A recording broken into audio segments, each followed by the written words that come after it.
कदर ने तुझे मुतासर किया है। तो उसने कहा सिर्फ एक वाक्य मेरी हिदायत का सबब बन गया।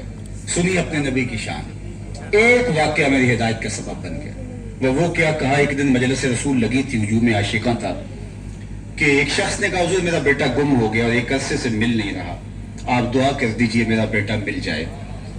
कबल इससे कि हुजूर के हाथ उठते और इजाबत के दर खुल जाते।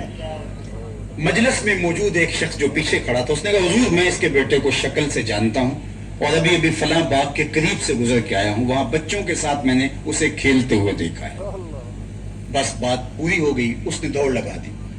तो आका करीम फरमाए सहाबी को बुलाया जाए। बुलाया गया, फरमाया बहुत जल्दी है जी हुजूर, आप जानते हैं कई दिनों से बच्चा मिल नहीं रहा, मैं अलग तड़प रहा हूँ, बच्चे की माँ अलग बेचैन है, तो मैं चाहता हूँ कि उस बच्चे को मिलूं और उसको जल्दी उसकी माँ की गोद तक पहुंचाऊं कि ममता की मारी हुई माँ के दिल को करार मिले। माँ तो फिर माँ ही होती है, औलाद के लिए उसके सीने में जो मोहब्बतों का एक जहां आबाद होता है उसकी इसकी कोई मिसाल ही नहीं है। इकबाल बैरूनी मुल्क थे, जब उनकी माँ इंतकाल कर गई तो उन्होंने वहां एक मरसिया लिखा वालिदा मरहूमा की याद में, जो आज भी कुलियात में मौजूद है। तो उसमें एक जुमला लिखा, जरा गौर कीजिए, आह वतन में होगा अब किसको मेरा इंतजार, आह वतन में होगा अब किसको मेरा इंतजार, कौन मेरा खत न आने से रहेगा बेकरार, आरज़ू लेकर तेरी खाके मरकत पे आऊंगा, अब दुआए नीम शब में किसको मैं याद आऊंगा।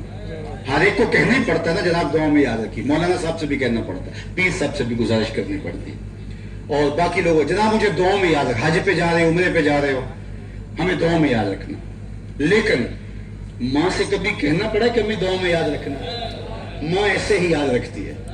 और फिर माँ जब हाथ उठा के दुआ मांगती है तो बेटे के हिस्से की रहमतें अर्श से जो है वो खींच लाती है।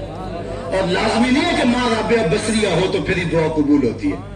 उपले थापती हुई माँ, गारे से भरे हुए हाथ भी, लीपा पोती करती हुई माँ गारे से भरे हुए हाथ भी उठा दे, अल्लाह उन हाथों को भी खाली नहीं मोड़ता।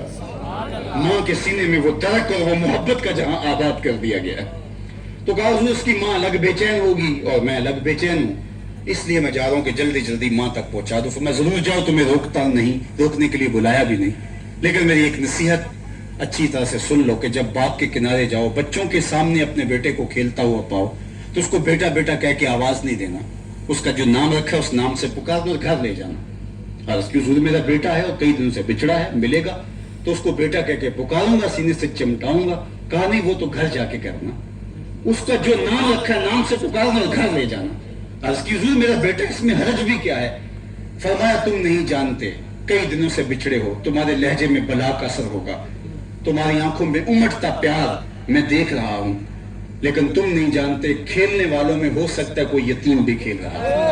और जब तुम अपने बेटे को बेटा कह के पुकारोगे तो फिर यतीम का दिल भर आएगा, काश आज मेरा बाप होता तो मुझे बेटा कह के पुकार। ये हमारे दीन ने बताया।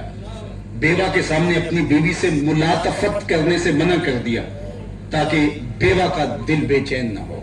गरीब के सामने अपनी दौलत की नुमाइश करने से रोक दिया, बल्कि यहां तक फरमाया अपने गोश्त की खुशबू से गरीब हमसाये को तकलीफ न दो, या थोड़ा पानी ज्यादा डाल लो, शोरबे की प्याली हमसायों के घर भेज दो।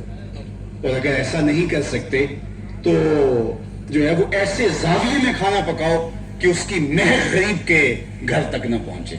गरीब बच्चे जिद कर बैठे, माँ बाप जिद पूरी न कर पाए, उन बिलखते बच्चों के आंसू कौन पूछेगा।